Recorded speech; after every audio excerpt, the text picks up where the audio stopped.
And hello, and what is up, friends?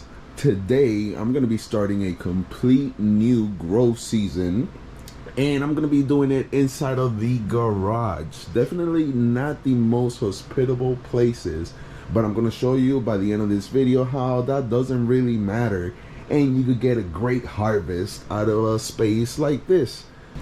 Now, temperatures in the garage do average about 78 degrees and 55% humidity at night. During the day, it's somewhere around 80 to 82 degrees.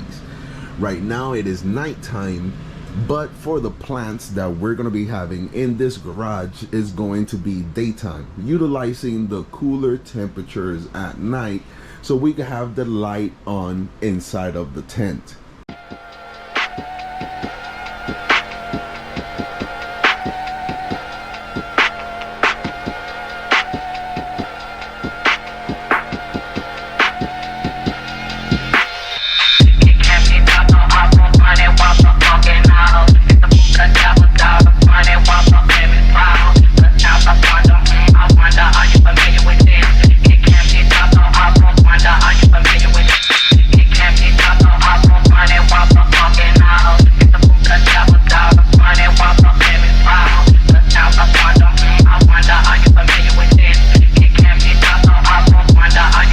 Since I'm in veg, I'm not going to be using the carbon air filter until I get to flowers. So for right now, since I have warmer temperatures, I'm pretty much sucking the cooler air outside in this room, and I'm going to be pumping it inside of the tent. I'm kind of glad they have like these mosquitoes or bug nets that you can now tie to the exhaust fans, so that way you're not sucking any bugs and throwing it inside of the tent. As for the light ballast, I like to keep it outside of the tent, somewhere around the fan, so that way I can get some cooler air and cool this ballast when we start using it a little bit more towards later veg and upping up the light intensity on the plants that we're going to be using in this 4x4 tent. And when it comes to the materials used, Spider Farmer is definitely using up to par industry standard materials. One thing that I did notice though is they have a different corner ends on their tent, and I don't know, that could be the reason why I didn't struggle putting this tent together, and it went together really easy. Usually I struggle a little bit getting it into place, but this time it was really easy, and I wonder if it's because of these corners here. When it comes to the light, it's really lightweight, and after inspecting it, there's literally nothing that I could find wrong with it.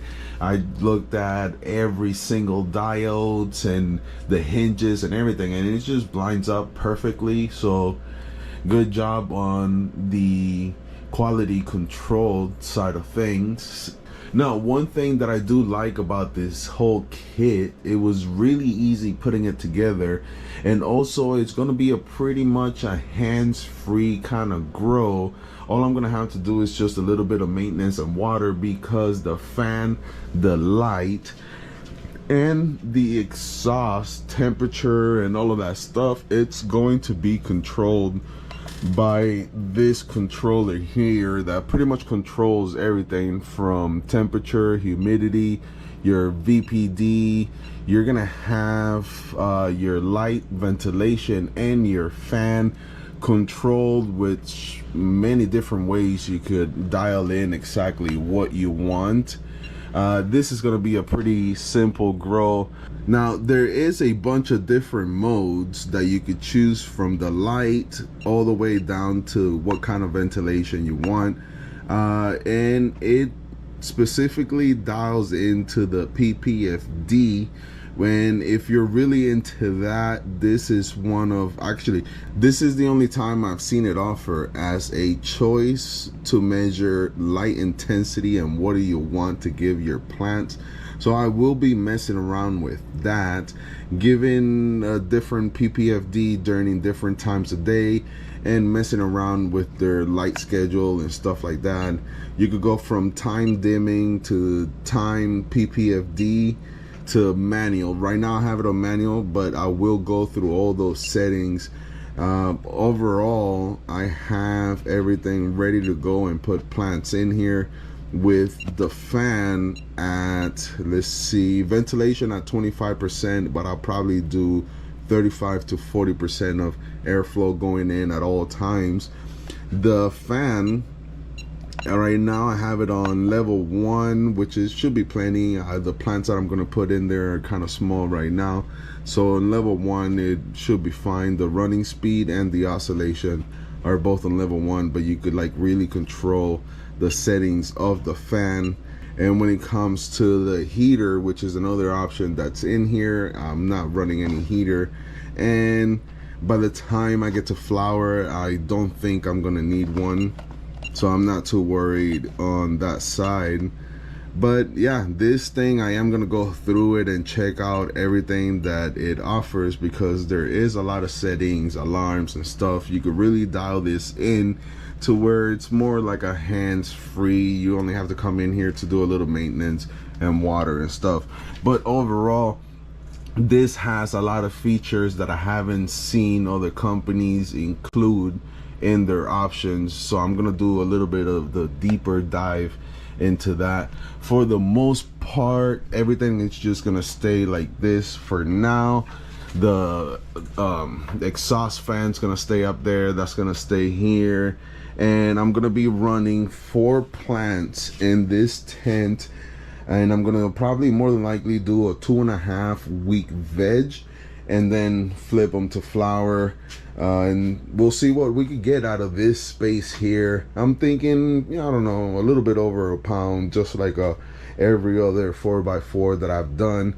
But I might do CO2, might not. Let me know down in the comments what kind of strain, what kind of plants you guys want to see in here. I'll throw what I have in the comments, and you guys could pick from that comment that I dropped with the strains that I have, so you guys could put in this tent. And yeah, for the most part, this is super simple. Like, that's it.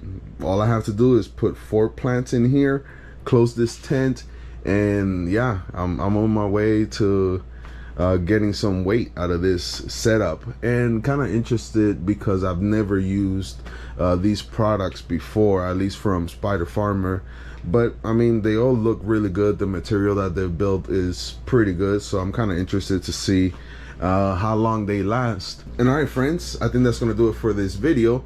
And like I always like to say, I don't want to take any more of your time because I want you to watch the rest of my videos. So until next time, this is Grass in Class signing out. Peace.